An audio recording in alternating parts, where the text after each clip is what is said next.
All right. Welcome to the June 7th or July 17th Dev Call, everyone. It's been a couple months since we did the last one of these, and we tried a new experiment with recorded videos, which did not work as well as expected. It turns out it's a lot harder to record videos, and it's much easier when we have something on the calendar, and I think this format actually works a lot better. So on me, I think we kind of lost an important community touch point that we miss, and we're restarting this up again in the exact same format that it was, which I think worked pretty well for everybody.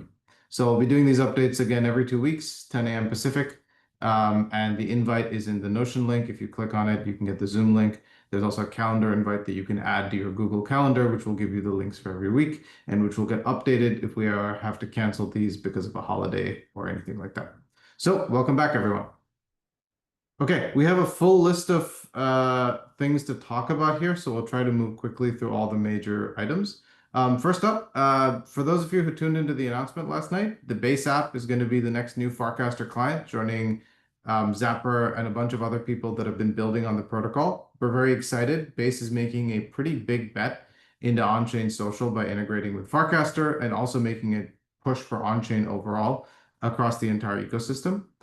And we think this is a net positive for Farcaster users and net positive for all the developers who've been building in the ecosystem so far. Dan, anything you want to add on that? No, I mean, I think it's worth, we tend to be very focused on what's next, how to grow, et cetera. But it's worth just reflecting as, we're 4.5 years into building the protocol. And I think it's probably the biggest step forward to actually saying, hey, there are 2 clients on the protocol. Coinbase is a $100 billion company. Base is a big organization with a lot of resources. I think this is a meaningful step forward towards actually getting to practical decentralization, sufficient decentralization. Still a lot of work to do, and I think we're maniacally focused on user growth because that actually is the most important thing for developers, for people building audiences on the protocol. But I do think if you haven't kicked the tires on the Base app, you should. And this is actually a massive win, I think, both for consumers because you have choice, and developers because now you just have a new audience. Hundreds of thousands, if not millions, of new users are going to have exposure to your mini app. So I'm pretty excited. We're taking that 1 minute to say, like, great, okay, what's next? Cool. The next item on the list, we have 2 other updates from the protocol side that I want to talk through quickly. The first one is we added support for base names in Farcaster. So if you're a base name user using the Base app, your name, which is an ENS name, just like a Farcaster name, can be set as your name at the protocol level and will show up and work in all clients. Some restrictions on length and all the standard stuff that we do for Farcaster names, but this is now supported at the protocol level and is a change we made a few weeks ago. And base names now work in the Farcaster app. The second big change, and we've talked about this for a few months now, but we've finally pushed it live, is we've done the storage redenomination FIP, which in simple terms means we took the fees down for creating a new account and buying a unit of storage down to 20 cents. So now you can buy a single unit of storage for 20 cents. It's a very lean unit. It gives you something like 100 casts and a few hundred reactions, likes, and other messages. But it lets people get started much more easily. And importantly, it makes it easy for apps like Base to be able to say, hey, for users that we like, we're actually willing to pay the cost of onboarding them so they can get this free social onboarding experience that they're used to in Web 2. So this is now live. The way it's going to work in the Farcaster app today is if you sign up in the Farcaster app, it's going to charge you $1, and we're going to get you 3 units of storage. So that's 60 cents. Which will give you roughly 300 casts and close to 1,000 likes, reactions, and other items. And the other 40 cents goes to the app stores for their app store tax. And that way, the sign-up costs are going to come down from $3 to $1 at the app store level using the Farcaster app. But importantly, at the protocol level, you can sign up for as little as 20 cents. And Base and Zapper and other clients are free to choose what they want to do to onboard their users. So we're very excited about this change. I think a lot of this is enabled by the great work the SnapChain team has done to really scale out the protocol and be able to support an order of magnitude more traffic. And it's going to result in much better onboarding for users. Next thing on the roadmap, this is still in early planning, but we want to make sure people are aware of it, is we're thinking about app-based storage. So continuing in the spirit of how do we make it even easier for apps to onboard users, one of the big problems that apps run into is if they sponsor a user, but they make a mistake. Let's say they sponsor someone that's a bot or sponsor someone that just churns and never comes back to the app. They're now down that 20 cents. They're like, hey, I lost this money. There's no way for me to recover it. And so apps generally are a little more cautious about onboarding users into the ecosystem. The thing that app-based storage gives these apps is the ability to say, hey, I'm going to pay for the storage unit and I will lend it out to my users. And this allows for free onboarding. But if you've ended up onboarding somebody that it turns out is like a spammy user or someone you don't want to support on your app, you can always say, hey, I no longer want to sponsor you. You can continue to pay the protocol fee and use the app, or I would like to take this storage unit back and recycle it to another user. Or you could even do it to someone who's churned and never comes back to your app. And so from an application dev perspective, you're never wasting that 20 cents when you buy a storage unit. You always have the ability to give it to a net new user, which again reduces the cost of onboarding from the app dev's perspective, making it easier and easier to offer this free Web2-like onboarding experience. It's going to be a bit of a larger change, so we think the timeline is likely in the months, but we're going to start planning and working on this sometime soon, and that's going to be the next big change for the Farcaster protocol. Okay, next item. We haven't talked about this since this launched post the last dev meeting, but Farcaster Pro is also on chain. This has been a change to the protocol to support these new Pro storage units which are modification to existing storage units. So if you buy Pro, you now are able to write longer casts and have more embeds. And also there's a contract component where you can pay on chain to the Pro contract, and you're now able to permissionlessly sign up for Farcaster Pro. Horsefax, do you want to do the quick update and link to the docs there? Yeah, pretty quick update. This is in the docs. So the tier registry contract, which accepts USDC payments and is deployed on Base, is in the contract docs, and docs on accessing tier subscriptions and like registration status are in the Snapchain docs now. So if you are building on top of the contract, you can build things like monthly payments, recurring subscriptions, gift subscriptions. There've been a couple of mini apps that have integrated that already and done their own integration with those contracts. And then if you're looking to read Snapchain or to read Pro status for off-chain or building another type of app, you can read that from Snapchain, and I think is exposed in Nanar and other providers already. But those docs are both updated. You can get that from the storage limits API on Snapchain now. Let me throw that in the Notion doc that you're sharing so folks can go find that, and I'll drop it in chat too. Cool. Thanks, Horsefax. Last thing, want to do a quick update on the best way to report Snapchain issues. So Sanjay and Aditi have been doing a lot of great work here. We're being very proactive about tracking anything in GitHub. And one of the best ways to report anything is to actually put it on GitHub. And the team has a project. You can kind of see what's actively being worked on, what's in the next patch release, what's in the next major protocol release, and what stuff that we're aware about but is going to be done further down the pipeline. And the best way to do this is to open a new GitHub issue. Team looks at them regularly, triages them, and then prioritizes them and fixes them. Second thing is you can also tag Sanjay or Aditi if you have a more high-level complaint. It's not quite an issue yet, but you want to discuss it. Generally very responsive. But we're making a big effort to make it easier for devs to report issues. There's just an increasing number of people building on Snapchain, and we want to have a single place where everybody who's reported an issue can come and see, hey, what's the status of this? When is this getting fixed? And a place for people to argue for the priority of these issues as well.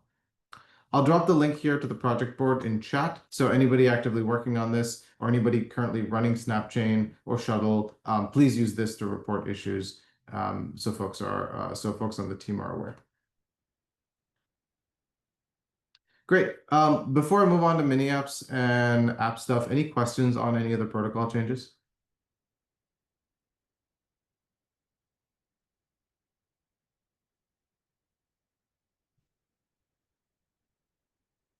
All right, sounds like no major changes or no major questions. So mini apps, the one thing that you'll notice that we shipped recently is the new homepage and discovery experience. So a big priority for us is making it easier for users to come back to mini apps they like.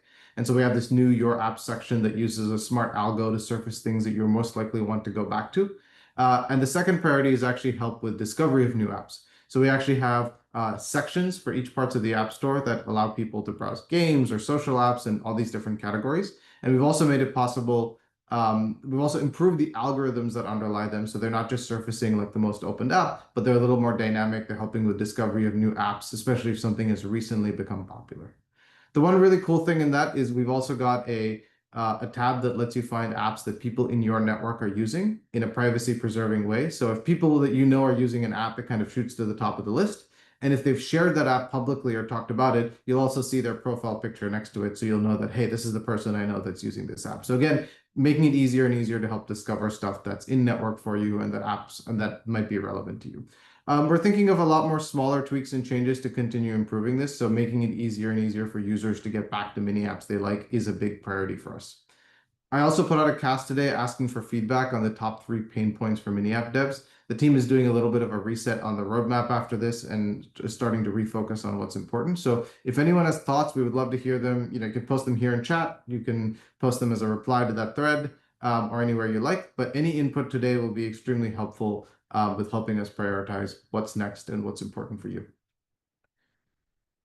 Cool. We're also going to continue increasing the rewards pool and the rewards size for developers. So again, this is an algo that we're going to keep tweaking and iterating often, but the rewards pool is going to increase starting next week, and the number of developers getting rewards will also increase. We'll publish more data on this, but as these systems continue to grow, we get more and more excited about investing in them and making it easier for devs to build on them. Manan has a question on will you be sharing the findings from the mini app DevX research? Is this the question that I posted in chat? So you mentioned there was a reset of the roadmap on the mini app DevX side. The findings from that kind of like addressed what the roadmap changes are going to be. Are those findings somewhere that we can that can be shared? Yeah, I think we're sourcing feedback in public. So that cast that I posted and this conversation, see. Okay. this is where It's an people open are sourcing feedback, and we're going to use that as input to figure out our next roadmap. Got it. Didn't realize this was the cast. Yeah. Cool. Okay, great. And then moving on to app stuff, there's a few updates over there that I want to talk about. The first and top priority for us has been stability and performance, and I think there have been like 2 underlying issues over here.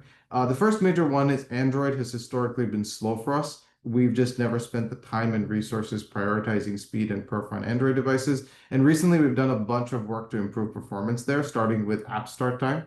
So for those of you who are on Android devices, you'll notice we've shaved off almost 2 seconds from the startup time in the last few weeks, and we're gonna continue making improvements to App Start, but also to frame render and all these other parts of the application that are super important for a good experience, especially as we're rolling out some of these new features in the app. So performance is like a big focus for us. It's going to take a while for us to make these improvements, but it's something that we are constantly investing 10% of our team's time and energy into every week from here on out. Second thing, stability has also been a really big pain point for us. And I'm sure folks on this call are very interested in the context, but one of the things that happened was we made a bad decision to upgrade to the React Native new architecture. And that introduced a lot of issues for users, particularly on Android, but generally across the app for iOS as well. And we ended up getting ourselves into a sticky situation where we couldn't actually revert the full changes. So we were forced to kind of patch them on the fly as we go. And it's just been a very challenging upgrade for the team. So I own full responsibility for that. That's like a mistake that we made and that caused a lot of pain for users. And we're working through it. And we made about 2 weeks of progress on a lot of these bugs, and we're in a much better place now. But again, really important focus for us is to make sure that we get to a much better baseline than we were before and continuing to improve performance and stability and quality across all parts of the app. Cool. With that said, I want to talk about a few new things that are on the roadmap. So first is excited to share a sneak peek of a new feature that the crypto team has been working on, which is collectibles. So I'm just going to pull up a doc here really quick.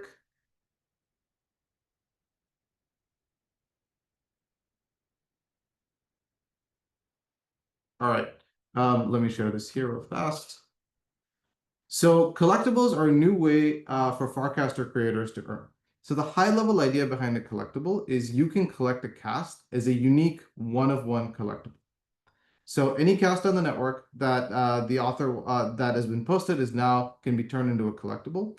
And the mechanic behind this is if a single person collects it, it starts at $1, and you can get this unique one-of-one collectible. If multiple people want to collect in the first 24 hours after a cast has been posted, it works like an auction where it goes to the highest bidder. And the reasons we're excited about this are, first, it's like a cool way for creators to monetize directly from their audience. So this is a peer-to-peer way. If people like what you're posting, they're going to collect directly from you, and there's no global algorithm that determines whether or not you get a reward. I think it's also powerful because users get to collect a unique piece of history rather than it just being a tip, which is meaningful and important. You now get something in return that you get to hold on to in your wallet, and something that's a little bit more of a permanent relationship between you and the person that created this cast. So it's kind of this relationship between the collector and the creator of the cast. The other thing that we're excited about is that new creators can earn on their first day. So rather than waiting a week for rewards coming into the ecosystem, it's a really powerful thing if someone introduces you, someone collects your cast, and you get to this really magic moment of earning your first dollar as quickly as possible on the network. So we're also excited for the impact that this is going to have on new collectors. Few other things just to talk about how collectible casts will work. There will be mechanisms. It's going to be turned on by default, but you can opt out of it if you don't want your cast to be collected. So there'll be a settings where you can either set it to, hey, everyone can collect my casts. I don't ever want my cast to be collectible. And something in between where you can restrict it to just mutual follows. So people that you like can collect your casts. People that you follow can collect your casts, but not everybody else. We're launching this in beta today, so we have a small beta group. If you're interested in testing, please reply. It's right now on testnet, and we're doing it with Sepolia ETH or Sepolia USDC, and you can try this out and mint these NFTs. And then we're going to do a reset, and starting tomorrow, we will launch it on mainnet, and you'll actually be able to start collecting casts. One note on historical casts. So I mentioned that like any new cast that's put out, there's a 24-hour auction from when the cast is posted where people can collect it. If a cast never gets collected and someone starts collecting it in the future, or if you go back and you want to collect Dan's Mole cast or any old piece of history, that's going to be in a much longer auction time horizon. So that's going to be 7 days where anyone can bid on this cast and collect it, just to make it easier for people to discover it, because these casts are no longer in feeds. And there'll be a special auction homepage where you can go and see the highest auctions and the most recent auctions and all of that. Cool. I see a few questions in chat, so let me pause here and try to answer some of them. First question, is it Zora based? So one thing to call out about these is these are not coins. They're unique one-of-ones. So each cast can only be collected once. And we think this is actually just important for the product experience and for what users want to collect. But so they're not Zora based, and the way they're implemented is they're implemented on Base, and they're going to be an NFT contract. Can you opt out if your cast being collected? We already covered that. Few folks that are excited to test it. Since I don't have your Farcaster usernames here, it would be helpful if you could reply with your Farcaster usernames if you want to be in the test group. Can it be a cast that could? Yep. We've already addressed that one. What drove the decision to add collectibles? So at a high level, we believe that helping creators monetize is going to be a big driver of why people want to be part of on-chain social networks. And specifically, Dan spent a lot of time talking to users and trying to understand, especially for the most active creators on the platform, what is the relationship you want to have with your users? Are you excited about coins? Are you excited about collectibles? And I think the takeaway was the collectibles were the strongest form of the idea that we were excited about as a team, that creators were excited about, and that we believe that users will be excited about. Dan, is there anything you want to add on that? Yeah, I think at a high level, the way to think about this is that if you see some cast in your feed, and then you potentially have a relationship with that person, you've maybe met them through Farcaster or whatever, rather than just tipping them, which is an awkward interaction, you can basically show a sign of appreciation of like, okay, this is a banger cast.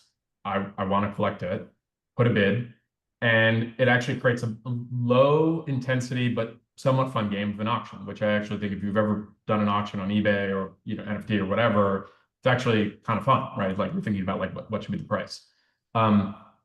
Proceeds go to the creator, 10% goes to the protocol, which the protocol then recycles back into the global algo. So kind of win-win. And that's it. I think like we wanted to start with something really simple that people can kind of understand. And if it's working, we can continue to iterate from there. I think as I think about some of the other options we could have explored here, they fundamentally require this idea of like there needs to be always new capital for kind of demand in order to kind of like make number go up. And I think with the design of collectibles here, number go up is actually not a consideration. Like there is a one of one. There is by definition really no market for it. But you feel good because you got to support a cast that you thought was funny or great. Person makes some money, and then you get a little collectible from it. So it's like the goal here is to keep it simple. And I think like naturally there're going to be a bunch of feedback on, oh, I want this feature or this feature. I want to min bid. I want to be able to do whatever. I think our goal is try to come up with the simplest thing that we can possibly launch that ultimately can create some delight, and we'll iterate from there.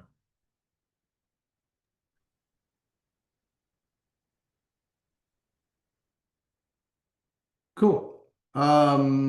Yeah, I think that's the feature at a high level. There's an FAQ here that'll go into some of the details. We'll be sharing this publicly by the end of the day today with like a little video of how the feature works. But the other mechanics that are just worth touching on really quickly, the way fees work is 90% of all the fees or all the winning bid will go to the creator. The other 10% will go into the protocol and will go towards more creator and dev rewards. And we're going to give you some basic controls to opt out. People you blocked won't be able to collect your casts, etc.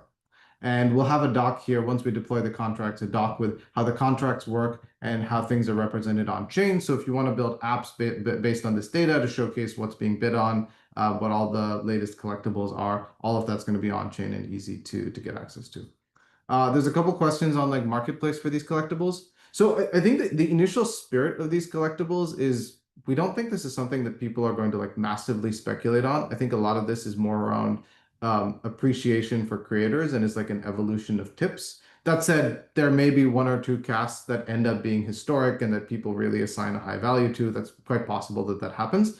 I think early on, you can use any open NFT marketplace with it. So you have full freedom. It's a 721. You can put it wherever you like. If there's a lot of demand, we might consider making convenience features within the app so that there's an easy way to, without having to go to a secondary marketplace, be able to buy this. But I think a lot of that will depend on how well the feature does and the kinds of behaviors that we see in the app.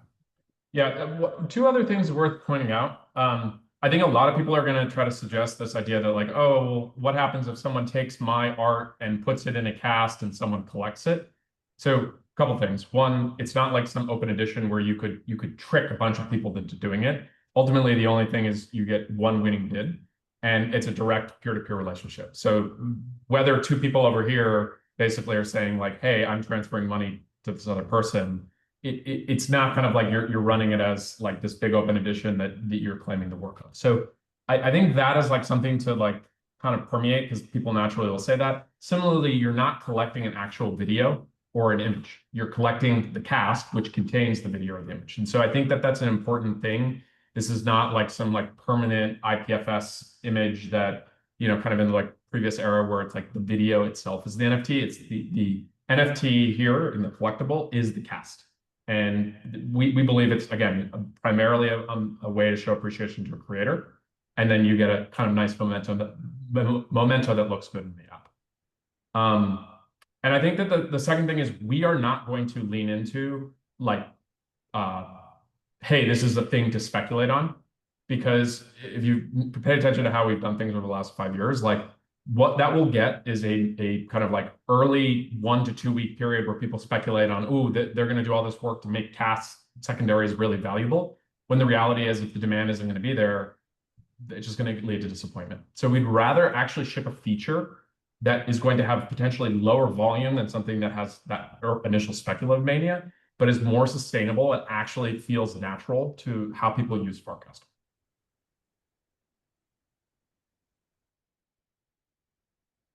Cool. If there's no other questions on that, I'll move on to the next topic, which is video feed. So the other feature that we're really excited to ship this week is a video feed. So imagine a Instagram Reels or TikTok like feed where you see the best video content from people on the network, and you can scroll in this sort of endless feed and consume all of the video without having to shift back and forth between this text medium.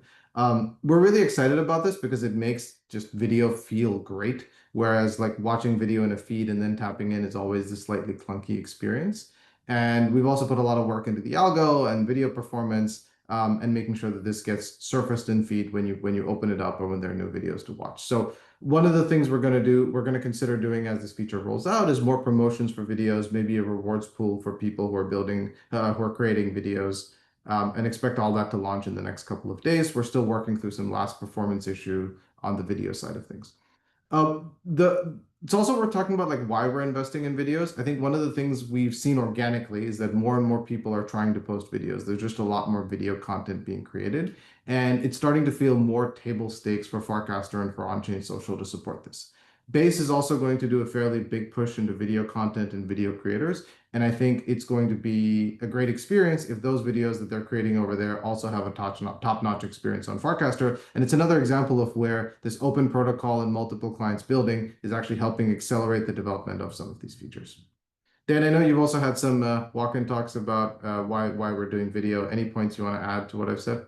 Yeah, so spent a lot of time talking to people why they don't invite people to the network. And the number one reason is the kind of content that's on Farcaster wouldn't appeal to my friends. If you can't get people to invite their friends to a social network, it won't grow. So one of the things that we want to make it easier for is for people to be able to post content that appeals to a wider group of people, especially friends of people who are active users on Farcaster. And I think as we've improved the UX, and we're not even kind of fully launched yet, we started to see more video content. So there's a bit of a reflexive thing here. And the idea with video is also pretty powerful is people are actually willing to watch videos that are slightly older, like a few days, if not a few weeks. Like evergreen video content is actually something that people naturally are okay with. If you show someone a 3-day-old cast in a feed, they're just like, this is a stale app, I'm gonna leave. And so I actually think that there's a nice property of video is that it can help boost the supply of content that's interesting on Farcaster, especially for new users. And if we can get new users to kind of retain, then you're actually going to start driving growth on the network again. So I think it's a reasonable investment and experiment for us to kind of go and say, hey, how can we make the video experience better? And then I think the other thing is Base is obviously putting a lot of effort into their video feed. They're going to be spending money on creator rewards, onboarding video creators. And so I think it's a pretty nice, synergy in the sense that we're both working on this independently, but we have a shared pool of content. Yeah, cool. The other things that are worth talking about really quickly are improvements that we're planning to make over the next few months. So one area that we really want to invest in is the wallet. I think wallet has been growing pretty fast. A lot of our most active users are trading on the Farcaster wallet, and it's becoming the home for a lot of folks on the app. And we shipped something fast, which I think is delightful in the happy path and lets you do all the basic stuff. But there's a lot of edge cases and things that people care about. Like, for example, being able to rotate wallets, being able to have multiple wallets, getting faster prices, feeds, getting better trade execution, all of this stuff. We're going to really take a lens to that coming out of the collectibles and video feed feature. And there's going to be a lot of improvements shipping on the wallet side over the next few weeks to make that experience smoother. And we think this will benefit mini app devs and everybody who's reliant on users having a wallet and having balances to be able to onboard these users into your apps and to be able to get them to do things on chain. The second thing that we're going to focus on is improvements to onboarding. I think there are two things that we are changing our POV on onboarding. One thing that we're holding strongly is I think passkeys in the onboarding flow has been okay, but not great, largely due to OS level challenges. I think if you go through the onboarding flow today and you try to save a passkey and you have one password, you're going to have a pretty crappy experience in that flow due to some challenges between how Apple and 1Password interact on that passkey experience, and that still causes a lot of frustration for users. So we're a little more bearish on passkeys being used as like the primary auth mechanism. They work great as this sort of tertiary auth mechanism where you have a username and password and then you add a passkey to speed up login on your web. But as the primary thing that holds your secrets, it's just not been that great of an experience and has led to a lot of frustration for users. So expect us to try and experiment with simpler models like email and TOTP in like a TEE-based enclave or something like that that has strong security properties, but would actually give people a Web 2 level of sign-up experience when they're coming into the app and getting started. And we think that's going to be extremely important for if we're ambitiously targeting onboarding millions of users. I don't think people are going to be able to go through this passkey experience at that scale. The second thing that we also want to experiment with is front loading more of the get into your wallet and get funds loaded before we get into the social parts of the experience. So trying to move things, trying to just make the happy path be, hey, can we quickly get you into the wallet?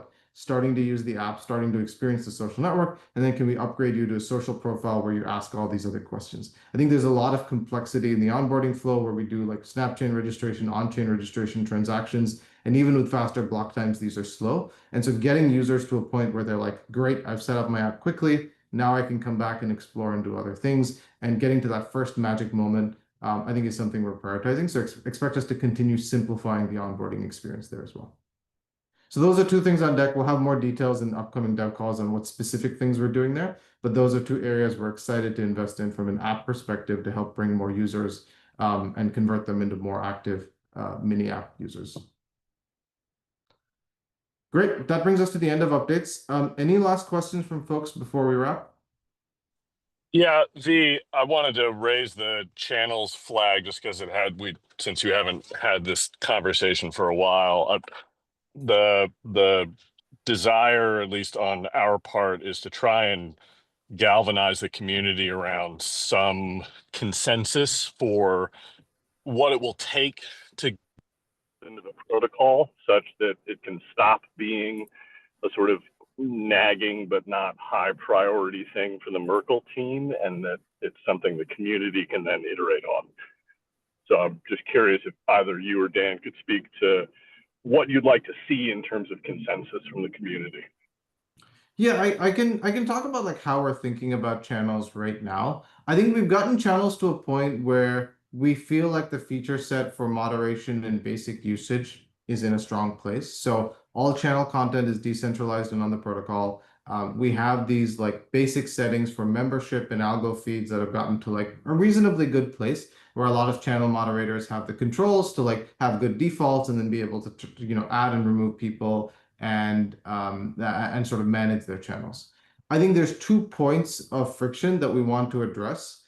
Our current POV is we're probably not going to address these in the next 3 months, just given other priorities. We're going to focus on some of these other things first. But the 2 things that we want to come back and address at some point are, one, channels continue to be this really frustrating experience for a lot of users because it's not clear why they can't post in certain channels.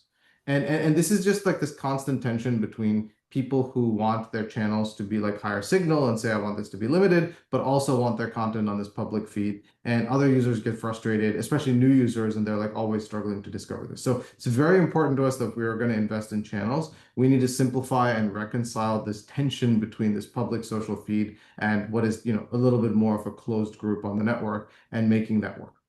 The second point that we will address at some point, again, not in the next 3 months, but probably in the next 6, is channel creation and making it so that channel creation can happen outside of the Farcaster client. It still works today. You can still create channels. All of this is permissionless, but all of this is available within the Farcaster client, even though it's not permissionless. But we want to make it so that, if we continue allowing channel creation, you can just make them on-chain.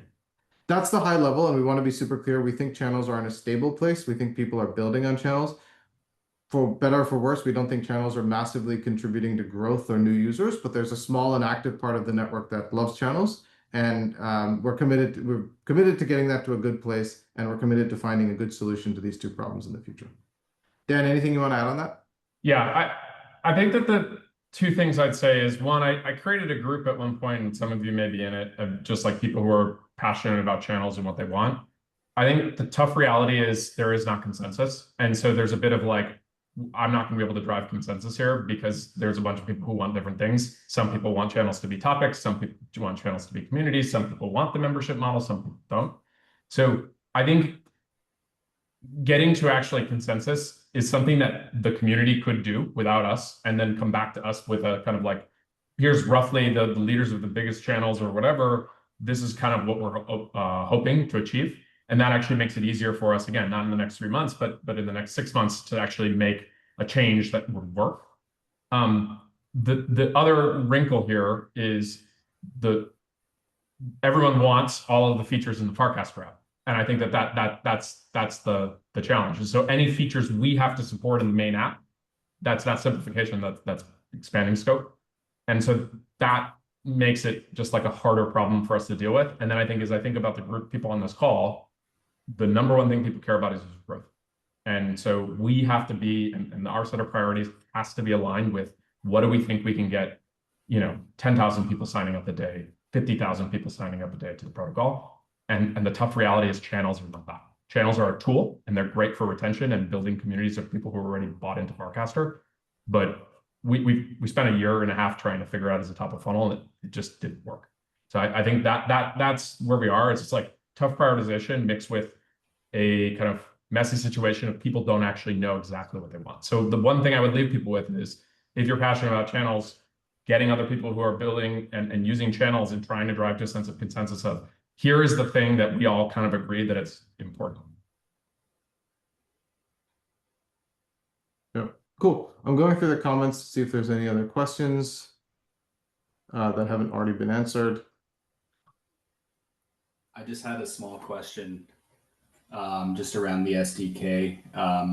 Been kind of get feelers out for a feature request.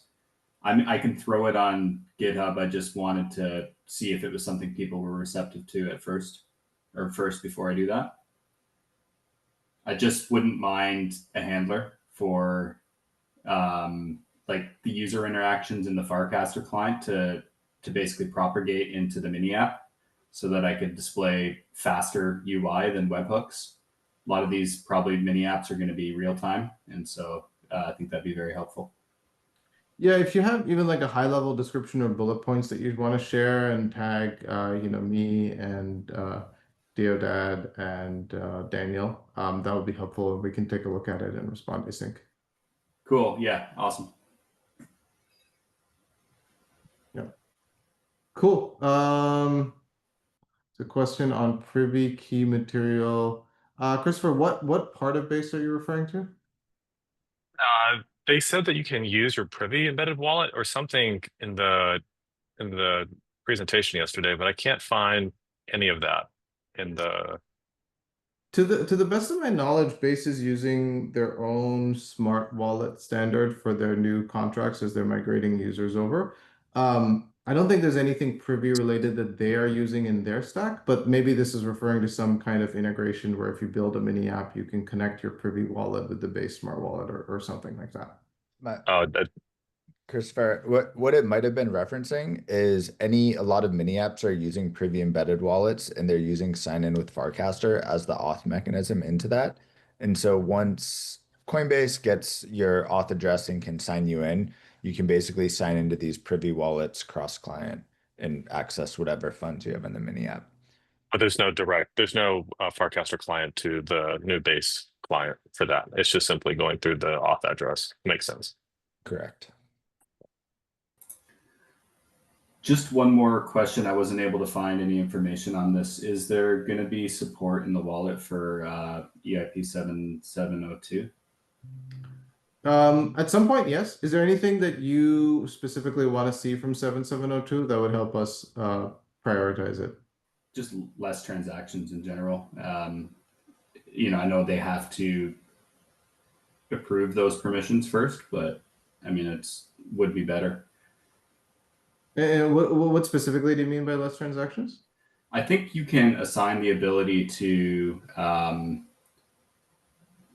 from your wallet to approve multiple transactions at once instead of saying like having to click through like 3 transactions. Got it. So yeah. Yeah, that makes sense. I mean, we're generally very excited about 7702. I think it's something that we put off earlier last year because the tooling was earlier this year because the tooling hasn't been as mature. But it's something that I know Horsefax is excited about, and I know the team wants to prioritize. So we'll likely be in the wallet improvements roadmap. We don't have a firm handle on exactly when. I think it's a pretty complex change, and we want to be thoughtful about going through with it and understand all the implications. And I think we're very happy with our decision of not doing 7702 so far because it has been and avoiding 4337 because both of those things have been more complicated than people have assumed, and there's a lot of stuff to work through. Cool. Yep. Fair enough. Okay, great. I think we're almost at time. And I think that brings us to the end of the call. Thanks everyone for coming, and we will continue doing these regularly every 2 weeks. See you all in a couple of weeks.